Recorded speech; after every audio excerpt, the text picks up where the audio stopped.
Salut, c'est Cathy. Le sujet d'aujourd'hui, je retarde et je retarde et je retarde.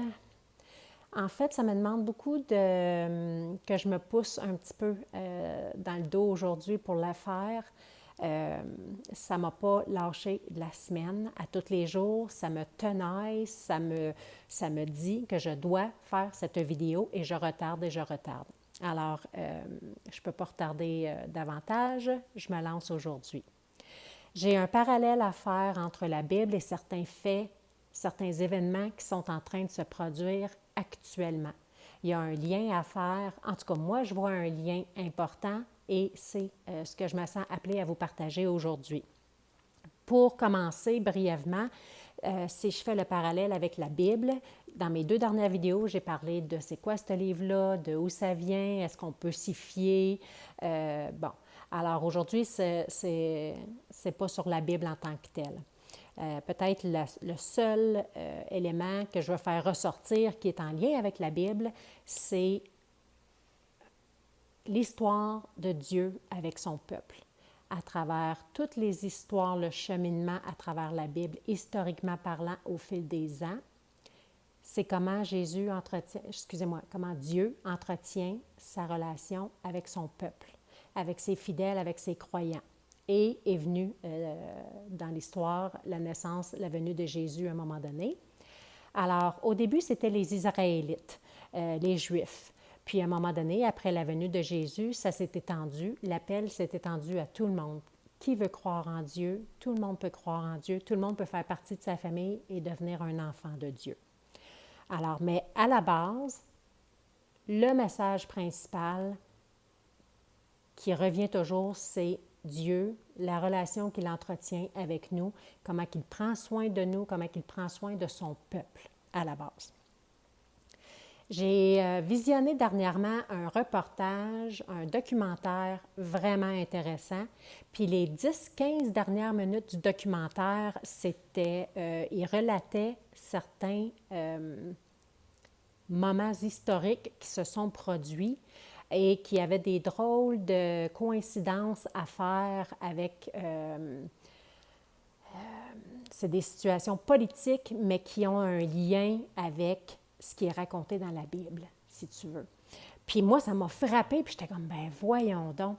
Et là, dernièrement, précisément, il se passe des choses vraiment particulières au niveau mondial.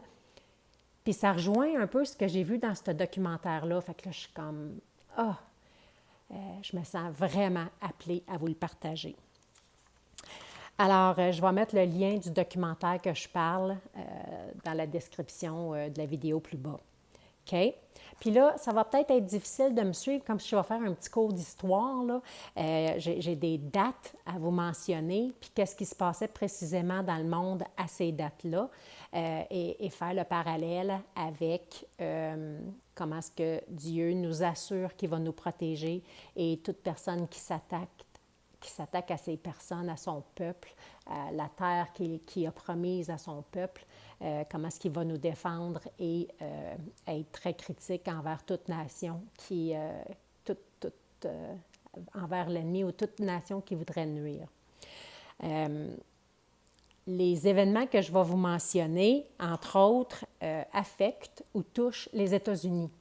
Puis en plus, les États-Unis, c'est pas un ennemi du peuple de Dieu, du peuple d'Israël, parce que historiquement, tout a commencé à Jérusalem, en Israël, au Moyen-Orient. Puis, à travers le temps, les siècles, les États-Unis ont toujours été un allié, un partenaire qui a défendu le peuple d'Israël. Et ils ont été partenaires dans les négociations de paix. Mais est-ce que les dirigeants, est-ce que les présidents des États-Unis qui ont été impliqués au fil du temps avaient toutes les bonnes et plus sincères intentions pour les gens du Moyen-Orient quand ils ont négocié des traités de paix? Ça, je ne peux pas me prononcer. Je peux pas vous dire. Mais à première vue, ce que je veux répéter, c'est que les États-Unis, en tant que puissance mondiale, depuis toujours, depuis leur création des années 1700, ils ont toujours été parmi le pays ou les pays les plus forts au monde, les plus puissants. Ce n'est que dernièrement, ces dernières années, que la Chine est devenue comme une des puissances mondiales aussi forte qu'eux ou sinon plus forte qu'eux. Mais sinon, ça a toujours été un peu le modèle des États-Unis qui a régné à travers le monde. Là, vous allez me dire où c'est qu'elle s'en vient avec tout ça. S'il vous plaît, suivez-moi. Écoutez encore un petit bout à la fin, jusqu'à la fin, si vous êtes capable. Ça va tout faire du sens tantôt. J'y arrive. OK. Le 30 octobre 1991, le président Bush, en collaboration avec le premier ministre d'Israël, le président des Émirats arabes, là, de la Palestine. Puis là, j'ai peut-être pas les noms de pays justes. Je ne suis pas une experte dans le domaine. J'essaie de résumer ce que j'ai vu dans le documentaire, tout simplement.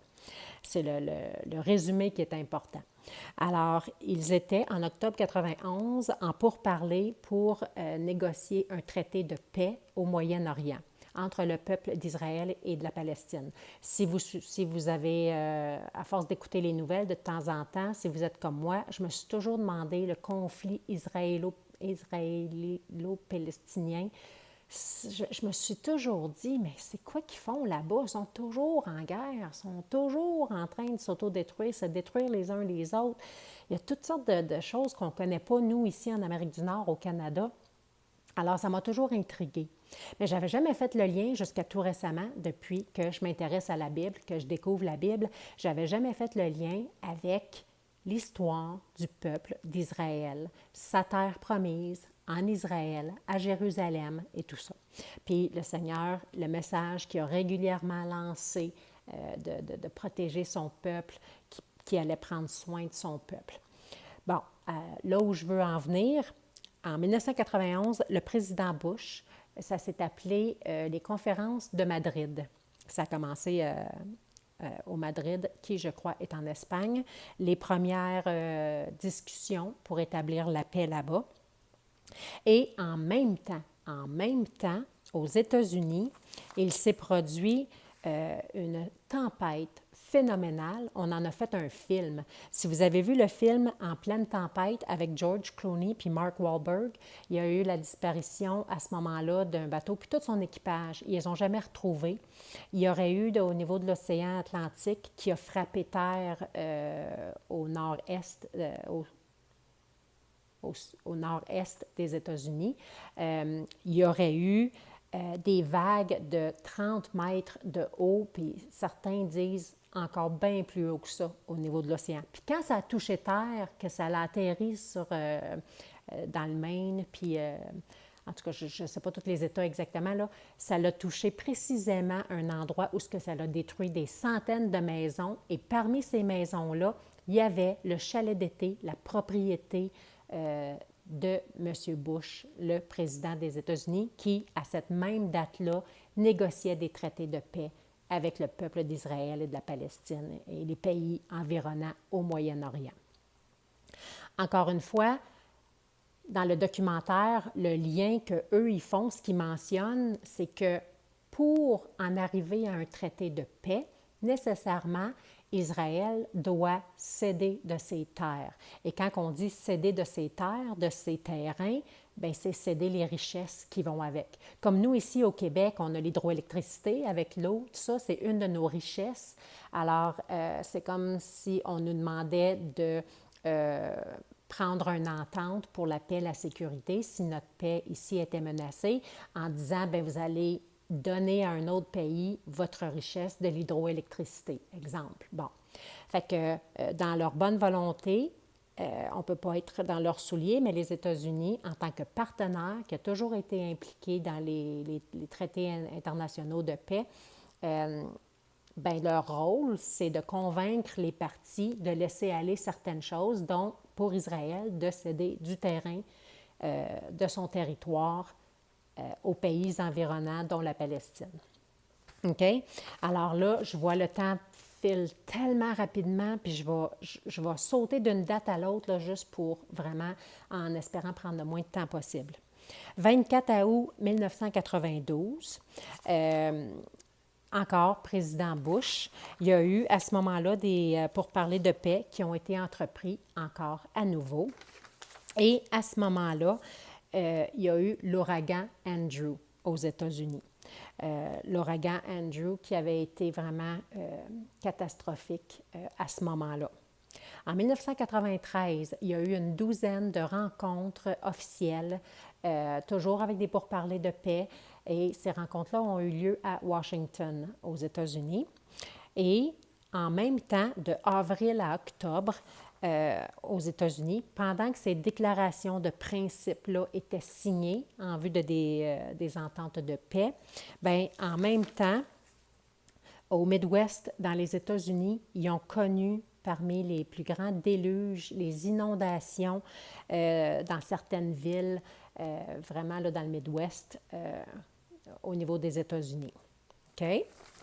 Suivez-moi, comme je vous dis, là, je vais essayer de continuer ma description la plus factuelle possible. En 1994, c'est le président Bill Clinton. Alors, il y a eu un changement de présidence. C'est Bill Clinton qui a entrepris, et là, ça s'appelait les accords Oslo. Les accords Oslo ont été entrepris pour, toujours, au Moyen-Orient, établir la paix dans ces pays-là. Et à ce moment-là, en 1994, ils ont eu en Californie un tremblement de terre historique. Vraiment, là, c'était une description. Ils disent une des catastrophes naturelles les plus coûteuses de l'histoire des États-Unis à ce moment-là, le tremblement de terre qu'il y a eu en Californie. Ça, c'est en 1994. Après ça, le premier ministre d'Israël s'est fait assassiner en 1995. Et là, il y a eu un durcissement des positions. Ça s'est mis à brasser beaucoup au Moyen-Orient, dans le coin d'Israël et tout ça. Et il y a beaucoup de... Là où ça l'accrochait, là où, excusez mon langage, le chiard pognait, c'est quand il venait question les sujets épineux de Jérusalem étaient abordés. Là, les ententes en cours, les discussions, les négociations, tout cessait. Fait que fin des années 90, là, jusqu'au début des années 2000, il n'y a pas eu de négociations, de pourparlers qui ont pu être maintenus pendant quelques années. Ça a été en 2005, en août 2005, qu'il y a eu une suite, si tu veux, avec les ententes qui avaient été prises dans le début des années 90. Une des étapes de ces ententes-là, c'était que les Juifs, les gens d'Israël, évacuent la bande de Gaza, qu'on appelle. Alors, ils devaient libérer ce territoire-là. La bande de Gaza, pour ceux qui ne connaissent pas ça, moi je ne savais pas c'était quoi, là, c'est une section de terre, là, une bande vraiment, là, c'est du territoire qu'Israël avait accepté de céder. Bien, la journée qui ont évacué de force, parce qu'ils ont eu un délai, les gens, pour tranquillement, pas vite, quitter cette région-là qui avait été cédée aux pays des alentours. Puis, ils ont ordonné à la police et à l'armée d'aller forcer les quelques 9000 derniers habitants qui restaient encore là, en août 2005. Puis la journée que ça a été l'évacuation forcée, les États-Unis ont eu l'ouragan Katrina. L'ouragan Katrina, ça a été un des ouragans les plus puissants de l'histoire des États-Unis, un des 6 ouragans les plus forts jamais enregistrés. OK? Alors, ça, c'est en 2005. Puis là, comme je vous ai dit, moi, le documentaire que j'ai vu, il date de 2006. Fait que c'est un vieux documentaire. Puis là, moi, je me disais, bien, on est rendu en 2020, là. Entre 2006 puis 2020, pour le fun d'aller voir, est-ce qu'il y a eu d'autres pourparlers de paix qui ont été entrepris après ça et que ça a donné quoi? Est-ce qu'il y a des phénomènes météorologiques qui se sont produits à ce moment-là aussi? Fait que je suis allée faire une petite recherche, puis en 2017, après que ce soit le président Trump qui a été élu, en janvier 2017, il a nommé son gendre, Jared Kushner, comme son haut conseiller politique à la Maison-Blanche. OK? Alors, pourquoi il a nommé son gendre, je ne le sais pas, mais et lui, une de ses missions précises à son gendre, c'était d'entreprendre des pourparlers avec Israël, avec la Palestine, avec les pays des alentours, la Cisjordanie, je ne les connais pas, là, je ne connais pas ma géographie dans ces coins-là, mais tous les pays au Moyen-Orient qui sont tout le temps en chicane, en guerre. Donald Trump, un de ses objectifs en tant que président, c'est vraiment la paix dans ce coin-là du monde. Encore là, est-ce qu'il y a des intérêts cachés pour leur richesse, leur pétrole qu'ils ont là-bas pour autres? C'est une section du monde très, très prospère au niveau de leur richesse naturelle et tout ça. Alors, est-ce qu'en travaillant pour établir la paix, c'est tout pour les meilleures raisons du monde? Est-ce qu'ils promettent la sécurité? Ils promettent la paix aux gens là-bas? Ils promettent la prospérité pour les 10 prochaines années, etc.? Fait que je reviens en 2017, le président Bush a nommé son gendre pour commencer, reprendre les négociations de paix avec les pays là-bas. Et en août 2017, précisément, c'est là qu'ils ont commencé à établir les liens, à rétablir un dialogue qui avait cessé depuis plusieurs années. Alors, et en août 2017, en même temps que Jared Kushner était dans ces pays-là, là-bas, en train de rencontrer plusieurs dirigeants des pays là-bas, les États-Unis ont eu l'ouragan Katrina, qui était l'ouragan le plus sévère que les États-Unis n'avaient pas connu depuis le début des années 2000. OK? Là, je m'excuse, je me suis mélangée. En août 2017, les États-Unis ont eu l'ouragan Harvey, qui, lui, l'ouragan Harvey, était le pire depuis l'ouragan Katrina en 2005. Excusez-moi.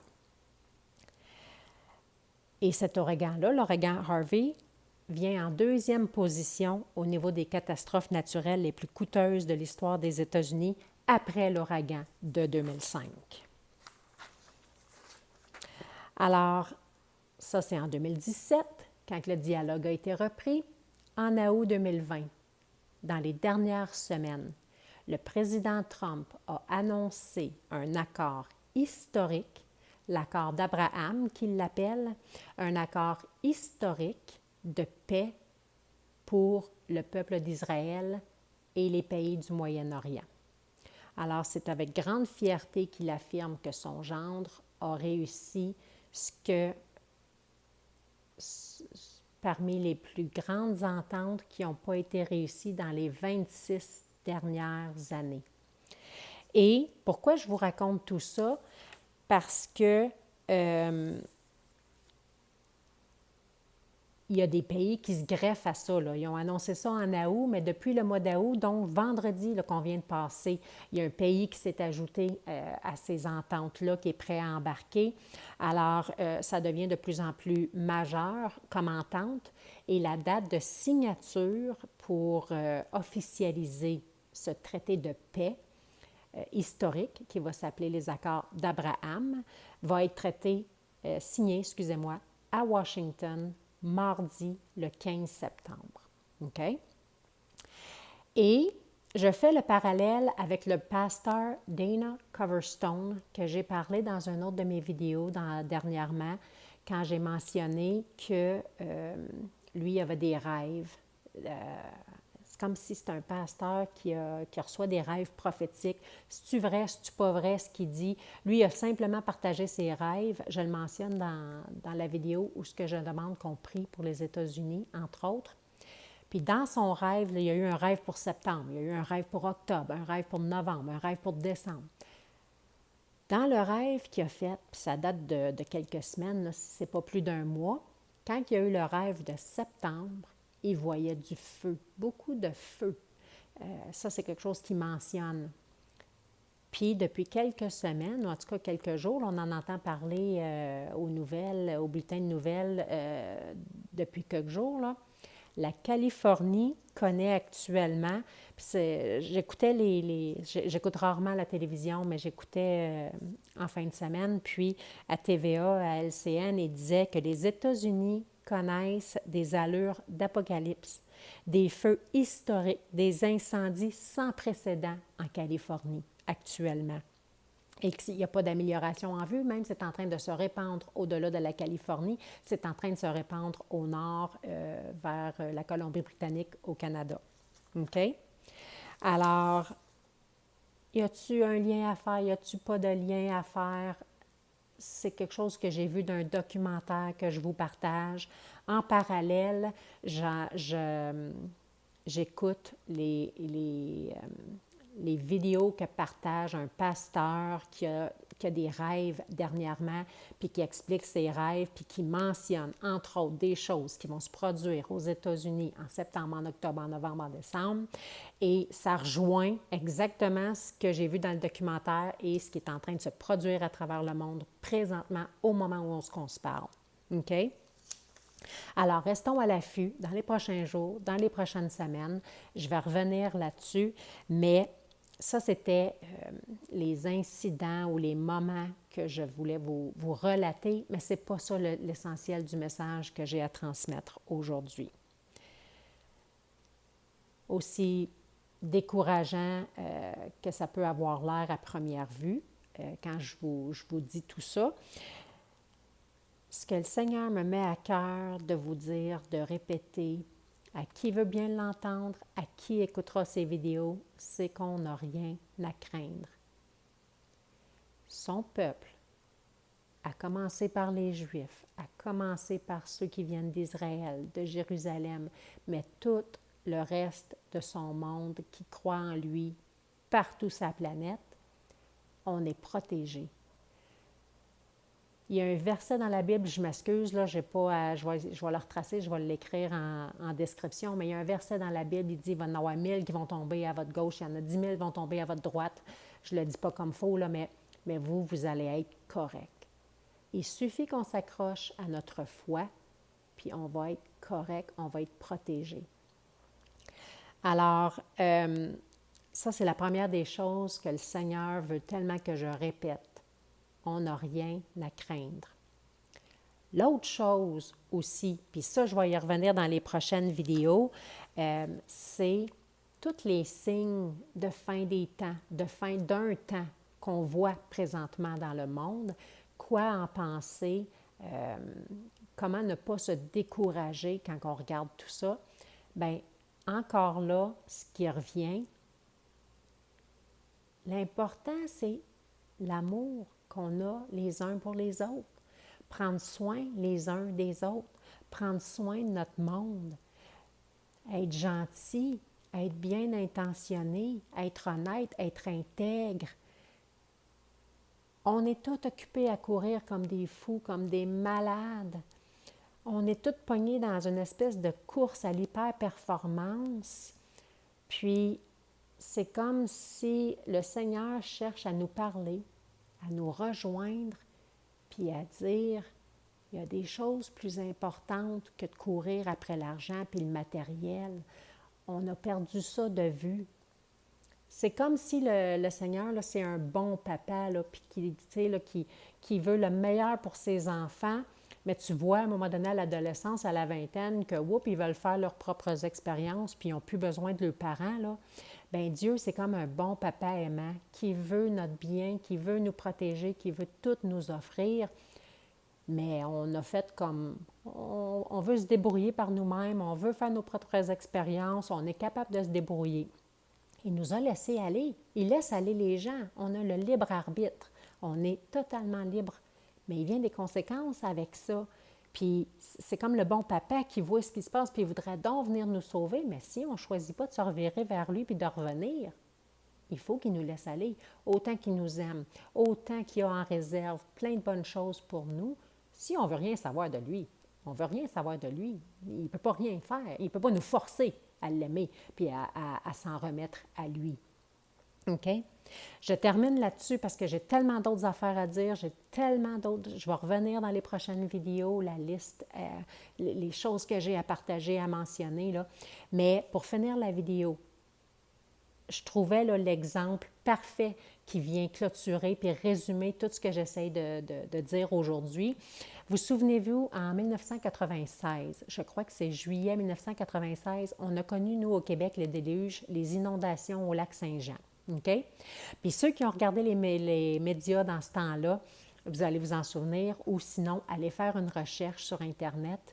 Il y a une madame âgée qui était très croyante, très prieuse, ça se dit-tu, ça? En tout cas, qui priait beaucoup. Puis, elle a prié avant d'être évacuée de sa petite maison. Elle a prié, s'il vous plaît, Seigneur, protégez ma maison. Puis elle avait, je ne me souviens pas, là, une statue, elle avait un bibelot qui symbolisait sa foi, puis elle a prié le Seigneur de protéger sa maison, que sa maison ne soit pas détruite. Bien, quand on va voir, puis on fait une recherche, là, qu'on le croit ou non, toutes les rues alentour y ont été lavées par l'eau, tout a suivi avec le courant de l'eau, sauf la petite maison blanche de cette madame-là. Puis les photos, là, tu te demandes comment est-ce qu'elle a fait pour tenir debout de cette maison-là. C'est incroyable qu'elle n'ait pas été emportée, elle aussi. Puis là, la madame a dit, bien moi, j'ai demandé au Seigneur de protéger ma maison. Fait que ça vient résumer un petit peu ce que j'essaye de partager, ce que je me sens appelée à vous dire, aussi pessimiste que ça peut avoir l'air. Autant qu'il y a si les liens sont à faire de ce que je viens de vous raconter ou des choses qu'on peut entendre, des choses qui se passent ici comme ailleurs, en bout de ligne, c'est peut-être pour nous rapprocher les uns des autres, c'est peut-être pour faire attention les uns aux autres, c'est revenir aux valeurs de l'amour, des choses comme ça. Fait que j'espère non pas être décourageante, mais au contraire, être encourageante. Puis je vous reviens bientôt avec les autres messages que j'ai à partager.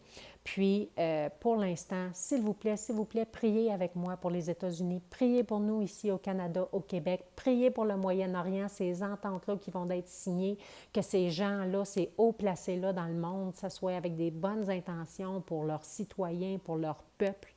Que ce soit, que l'amour soit dans le cœur de ces personnes-là.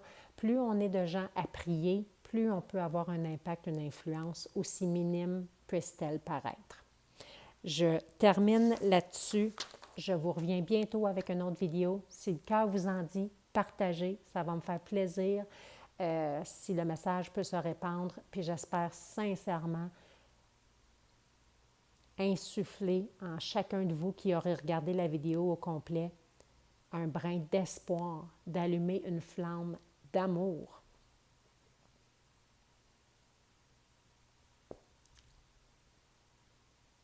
Et non pas de découragement.